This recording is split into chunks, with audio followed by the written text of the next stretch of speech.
Hello students, welcome back to our channel. Students, last lecture में हमने exercise 4.2 की थी, हमने उसको क्वेश्चंस आपको दिए थे। तो आज मैं उसी एक्सरसाइज 4.2 के, आपने फर्स्ट क्वेश्चन अभी ने कर लिया है, सेकंड क्वेश्चन भी आप कर चुके हैं। मैं थर्ड से सिक्स्थ क्वेश्चन जो स्टेटमेंट वाले क्वेश्चंस हैं वो आपको समझाने वाली हूँ। Third question is find two numbers whose sum is 27 and product is 182। हमें दो नंबर ऐसे बताने जिसका सम 27 है और प्रोडक्ट क्या है 182। तो दो नंबर्स देख लेते हैं। अगर हम एक नंबर x मानते हैं, let the first number be x, तो सेकंड नंबर आपका क्या हो जाएगा 27 माइनस x, बिकॉज दो नंबर का सम 27 है। तो अगर मान लीजिए एक x है दूसरा y है, इनको मैं 27 लिखती हूँ, दोनों का सम 27 है। तो एक अगर x है तो मुझे y निकालना हो तो मैं क्या लिखूंगी 27 माइनस x। तो इसीलिए बोला let the second number be 27 minus x। अब अकॉर्डिंग टू क्वेश्चन आपको बोला है कि दोनों नंबर्स का प्रोडक्ट जो है वो 182 है, यानी कि x into 27 minus x is equal to 182। अब x इंटू 27 करेंगे, 27 यहाँ पे x आ जाएगा, x इंटू माइनस x करेंगे माइनस एक्स स्क्वायर 182। तो ये minus x square right side पे जाके पॉजिटिव एक्स स्क्वायर बन जाएगा, 27x राइट साइड पे जाके माइनस 27x बन जाएगा, इधर प्लस 182। अब 182 के फैक्टर्स बनाने हैं, दो नंबर ऐसे चाहिए कि मल्टीप्लाई करें तो 182 आए, प्लस माइनस करें तो माइनस 27x आए। तो आपने प्राइम फैक्टर्स बना के करना है, प्राइम फैक्टर्स खुद बनाएंगे तो ज्यादा बेटर है। प्लीज मैं हर बार बोलती हूँ डायरेक्टली इन फैक्टर्स को मत लिखिए, प्राइम फैक्टर्स बनाइए, कॉम्बिनेशन देखिए, फिर आप इन फैक्टर्स को लिखिए। तो 27 के फैक्टर्स जो हैं 182, तो दो फैक्टर बनते हैं 13 एंड 14। तो आपको माइनस 27 चाहिए, तो minus 13x minus 14x plus 182। इन दोनों में से आप x कॉमन ले सकते हो, x माइनस 13 माइनस, इन दोनों में से आप 14 कॉमन ले सकते हो, x minus into plus minus 182 divide by 14 is 30। तो आपके पास x माइनस 13 एक ब्रैकेट आ गई, x माइनस 14 दूसरी ब्रैकेट आ गई। एक बार आप x minus 13 is equal to 0 करोगे तो x इज इक्वल टू 13 आ जाएगा। एक बार x minus 14 is equal to 0 करेंगे तो x इज इक्वल टू 14 आ जाएगा। सो इधर x इज इक्वल टू 13 और x इज इक्वल टू 14, यानी कि जो फर्स्ट नंबर है आपने x सपोज किया था, या तो वो 13 है या 14 है। सेकंड नंबर क्या होगा 27 माइनस x, तो दो केस बनेंगे। अगर x 13 है तो सेकंड नंबर 27 माइनस 13 यानी कि वो 14 हो जाएगा। अगर x 14 है तो सेकंड नंबर 27 माइनस 14 यानी कि वो 13 हो जाएगा। ठीक है, so this is your question, simple सा था। क्वेश्चन नंबर 4 देखते हैं। क्वेश्चन नंबर 4 में आपको बोला है find two consecutive positive integers sum of whose squares is 365। दो कंसेक्यूटिव पॉजिटिव इंटीजर निकालने हैं जिनके स्क्वायर्स का सम 365 है। तो आप देख सकते हो, अगर मुझे पॉजिटिव इंटीजर चाहिए, एक तो वो प्लस में होने चाहिए, पॉजिटिव होने चाहिए, दूसरा कंसेक्यूटिव। कंसेक्यूटिव का मतलब जैसे 1 2 3 4 एक के बाद एक है, तो ये कंसेक्यूटिव है। तो अगर मैं फर्स्ट इंटीजर x मानती हूं तो उससे अगला सेकंड इंटीजर क्या होगा x से एक और ज्यादा, यानी कि x प्लस 1। अब अकॉर्डिंग टू क्वेश्चन उन्होंने बोला है कि दोनों इंटीजर्स के अगर हम स्क्वायर कर दें और फिर उनको ऐड करें तो 365 आना चाहिए। तो पहले x का स्क्वायर कर दें, फिर x प्लस 1 का स्क्वायर कर दें, दोनों को ऐड करके क्या होना चाहिए 365। तो x का स्क्वायर प्लस इधर क्या लगेगा a plus b whole square, यानी कि a square plus b square plus 2ab is equal to 365। X square plus x square 2x square हो गया, इधर प्लस 2x हो गया, 1 365 इधर आके माइनस होगा तो माइनस 364। पूरी इक्वेशन को 2 से डिवाइड कर देंगे तो x square plus x minus 182 is equal to 0।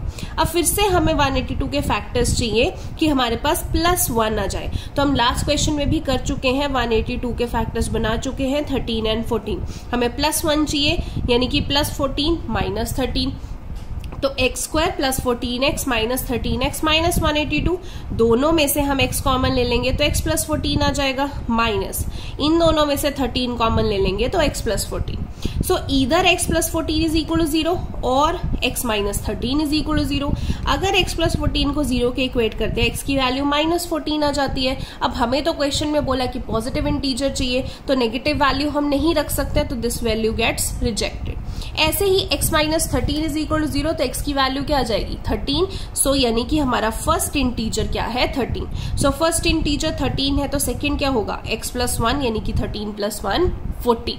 Next question देखते हैं। Question number 5 says the altitude of a right triangle is 7 centimetre less than the base. Right triangle का ऑल्टीट्यूड उसके बेस से 7 सेंटीमीटर कम है। If the hypotenuse is 13 centimetre, hypotenuse अगर 13 centimetre है, find the other two sides. Solution देखिए, आपको ये altitude दे रखा है, ये बेस दे रखा है, ये हाइपोटेन्यूज। आपको बोला है कि जो ऑल्टीट्यूड यानी कि जो परपेंडिकुलर है वो बेस से 7 सेंटीमीटर कम है। तो पहले तो हमें बेस पता होना चाहिए, बेस नहीं पता है तो let base is equal to x centimetre. अगर बेस x सेंटीमीटर है तो ऑल्टीट्यूड इस बेस से 7 सेंटीमीटर कम है यानी कि x माइनस 7 है। हाइपोटेन्यूज आपके पास क्या है? 13 सेंटीमीटर। ठीक है, तो यहाँ पे हम पाइथागोरस लगाएंगे। Hypotenuse square is equal to perpendicular square plus base square, तो h square is equal to p square plus b square. h square यानी कि 13 का square is equal to p square, ये परपेंडिकुलर क्या है? x माइनस 7, x माइनस 7 का square plus b square, base क्या है आपके पास? x square.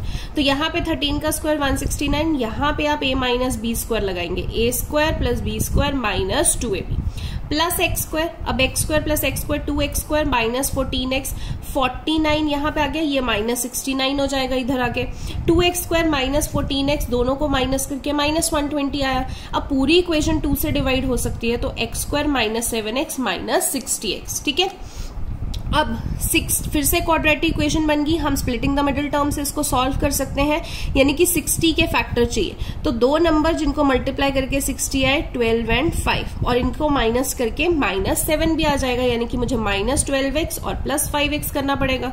तो माइनस 12x प्लस 5x लिख दिया। अब क्या करेंगे? इन दोनों में से कॉमन ले लेंगे। x कॉमन लिया, x माइनस 12 प्लस 5 कॉमन लिया तो x माइनस 12, तो x माइनस 12 x माइनस 12 एक बार लिख देंगे, x प्लस 5 एक बार। अब क्या होगा? इधर x minus 12 is equal to 0, तो x की वैल्यू क्या आ जाएगी? 12, या फिर x plus 5 is equal to 0, तो x की वैल्यू क्या आ जाएगी? माइनस 5। अब माइनस 5 रिजेक्ट क्यों होगी? क्योंकि हमने x किसको माना है? लेंथ है ये बेस की, लेंथ कभी नेगेटिव नहीं हो सकती, तो दिस वैल्यू गेट्स रिजेक्टेड। तो x की वैल्यू क्या आ जाएगी? 12, यानी कि आपका बेस क्या है? 12। तो हाइट क्या हो जाएगी? ये x माइनस 7 यानी कि 12 माइनस 7, तो 12 minus 7 is 5। This is your answer.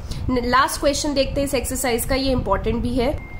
Last question says a cottage industry produces a certain number of pottery articles in a day. कुछ पॉटरी आर्टिकल्स एक दिन में बनाते हैं। It was observe that on a particular day the cost of production of each article was 3 more than twice the number of articles produced on that day. कि जो cost of production है ये बोली हुई है कि कितनी है? जितने नंबर ऑफ आर्टिकल्स प्रोड्यूस किए हैं उसका ट्वाइस करके उसमें 3 ऐड कर दे, उतना कॉस्ट ऑफ प्रोडक्शन है। If the total cost of production on that day, total अगर हम कॉस्ट निकालें कि उस दिन की कितनी कॉस्ट आई होगी वो आर्टिकल्स बनाने की उस फैक्ट्री की, तो वो 90 रुपीज है। Find the number of articles produced and cost of each article. आपको नंबर ऑफ आर्टिकल्स भी निकालने हैं और कॉस्ट ऑफ ईच आर्टिकल भी निकालनी है। तो देखते हैं सॉल्यूशन। आपके पास दिया हुआ है आर्टिकल्स निकालने हैं, तो पहले तो नहीं पता है, तो let the number of articles be x। अब कॉस्ट ऑफ 1 आर्टिकल, उन्होंने बोला कि एक आर्टिकल की कॉस्ट कितनी होगी? जितने आपके नंबर ऑफ आर्टिकल्स हैं, यानी कि अगर x नंबर ऑफ आर्टिकल्स हैं उसका ट्वाइस कीजिए, यानी कि 2x, उसमें 3 ऐड कर दीजिए, तो इतना number of cost of 1 article है। अब अगर टोटल आर्टिकल्स की बात करूं तो उनकी कॉस्ट क्या होगी? जितने नंबर ऑफ आर्टिकल्स और जितनी एक आर्टिकल की कॉस्ट है। जैसे सपोज मैंने आपको पेन लाने के लिए बोला, तो आपको पता है कि एक पेन 5 रुपीज का है और आपको बोला कि 10 पेन ले आओ, तो 10 पेन्स कितने होंगे? 5 इंटू 10 50। तो यानी कि ये क्या है? कॉस्ट ऑफ ईच आर्टिकल, जो कि है 2x प्लस 3, और ये क्या है? नंबर ऑफ आर्टिकल यानी कि 10। तो ऐसे ही x into 2x plus 3, total cost उन्होंने क्वेश्चन में दे रखी है 90। तो मल्टीप्लाई कीजिए x into 2x 2x square, x into 3 3x, 90 धरा के माइनस 90 हो गया।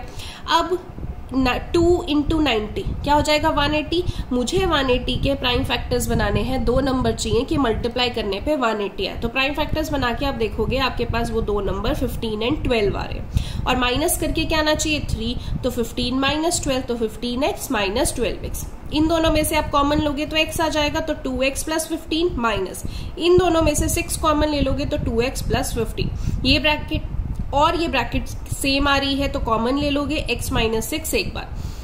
सो either x minus six is equal to 0 और 2x plus 15 is equal to 0। तो x माइनस सिक्स अगर 0 है तो x की वैल्यू क्या आ जाएगी 6। अगर 2x plus 15 is equal to 0 है तो x की वैल्यू क्या आ जाएगी माइनस 15/2।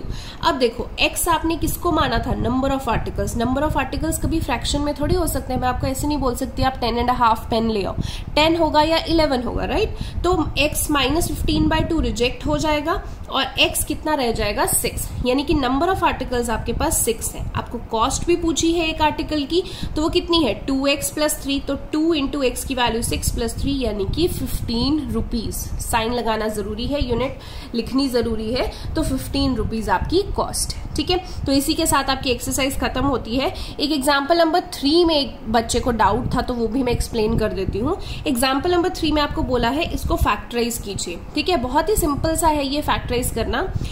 2 इंटू 3 क्या होगा 6, दो फैक्टर्स कि हमारे पास -5 आए तो -2 -3 6 भी बनता है और -5 भी, तो -2x -3x। अब इन दोनों में 2x लोगे तो यहाँ पे क्या बन जाएगा x -1 -3, इन दोनों में से यहाँ पे x आ जाएगा प्लस इंटू माइनस -1, x -1 एक बार लिख लोगे, 2x -3 एक बार, तो एक बार आपके पास 2x -3 इज इक्वल टू 0 यानी कि x की वैल्यू आ गई 3/2।